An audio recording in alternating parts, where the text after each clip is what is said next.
High, আজকে বৃষ্টিতে ভিজবো অনেকদিন পর ভাই। সেই কবে পরীক্ষা শেষ হয়েছে তারপর থেকে আমি পুরো ওয়েট করতেছিলাম কবে বৃষ্টিতে ভিজবো।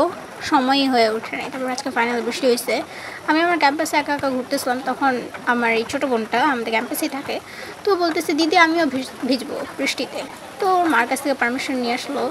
অ্যান্ড দেন আমরা ল্যাম্বে যাই বৃষ্টিতে ভিজি, প্লাস একটু ফুটবলও খেলি। এইখানে একটা ঘটনা ঘটছে যেটা আমার ফোনও রেকর্ড হয়েছে। ওয়েট, শোনা যাবে? একটু ওয়েট। তো আমরা খেলতেছিলাম আমাদের মতনই, কিন্তু ওই নার্সিং ছেলেগুলো যেগুলো আমাদের ক্যাম্পাসে আসছে, আমাদের এরিয়াতে আসছে পড়ালেখার জন্য, এরকম করলো। আমি কখনো এক্সপেক্ট করিনি এরকম হবে। So I'm never gonna take revenge, as God said, never take revenge, let it be on my hand, like things like that. So but এটা আমার অনেক বিরক্ত লাগছে। যদিও রিভেঞ্জ নিব না, বাট ওদেরকে ভালো করে বুঝাবো যে এটা করাটা ঠিক হয়নি।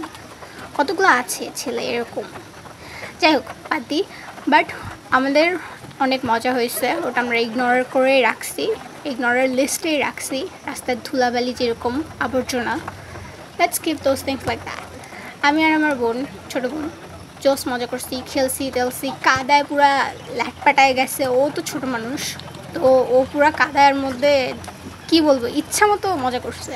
আমি অতটুকু করিনি, কারণ বাসায় ফিরতে হবে। এই কাদা অবস্থা, আর ব্ল্যাক প্যান্ট যদি ময়লা হয়ে যায় আমারই তো ধুইতে হবে। যদিও হয়েছে অনেকটা, বাট ব্ল্যাকের উপরে উঠতে চায় না কাদা জিনিসটা। এর আগের দিনে একটা ভিডিও ছিল আম পাড়ার, সো ওটা আরও অনেক আগের দিনের ছিল। সো যেদিন ওই ভিডিওটা আপলোড করছি সেই দিনে এই ভিডিওটা করা হয়েছে।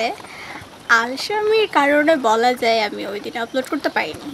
সো ওই দিন এরকম পুরা দামে বৃষ্টি হয়েছে, আর আমি আমার ফ্রেন্ডের বাড়িতেও দৌড় মারতে পারিনি যে ওরা ডাকবো, আমরা একসঙ্গে কী বলে ভিজবো আর খেলবো। সো এই জন্য আমার ছোটো বোনটারে নিয়ে আসা।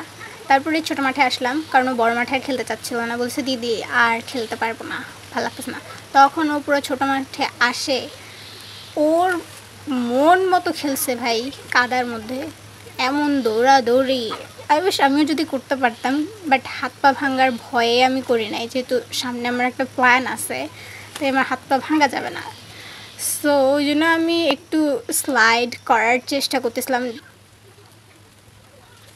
পিচ্চিগুলোকে দেখতাম ওরা দৌড়ে আসে পুরো, কী বলবো, স্লিপারি, মানে কিছুটা একটু স্টান্টের মতো হয়তো পুরো ঘুরে যেত। তো আমার বোনটাকে বলতেছিলাম যে এরকম দৌড়ে আসে পুরো একটা স্পিন দাও।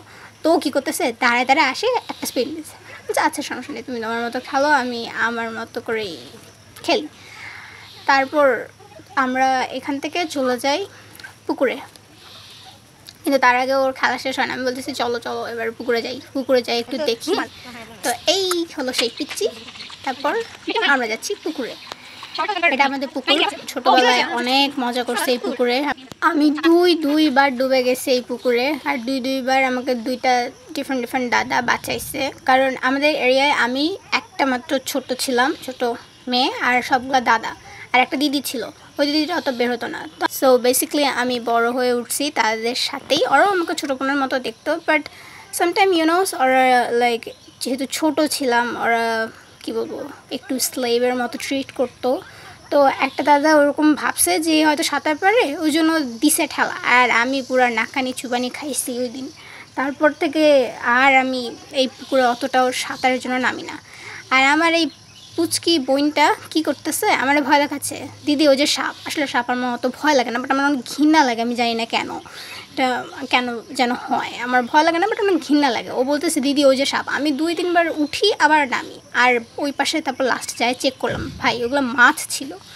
এমন বড় বড় মাছের মাথাগুলো ভাবতেছিল, মানে দূর থেকে লাগতেছিল সাপ। সো ওই জন্যই তারপর বললো দিদি একটু নামে দেখো তো কত দূর সিঁড়ি আছে। তারপর আমি নামে দেখি বেশি দূর নাই, ওই জন্য আমি আবার উঠে পড়ি। তারপর আমরা একটুক্ষণ ওখানে বসি, কারণ যেহেতু অনেকক্ষণ ধরে ভিজছি, ঠান্ডা লেগে যাওয়ার সম্ভাবনা আছে। আর ও যেহেতু ছোটো মানুষ, ওর মা আমার উপর পুরো রেসপন্সিবিলিটি ছাড়ছে যে নিয়ে যাবা প্লাস নিয়ে আসে দিবা, ওই জন্য বেশিক্ষণ থাকিনি, চলে আসছি। But overall it was really fun. By.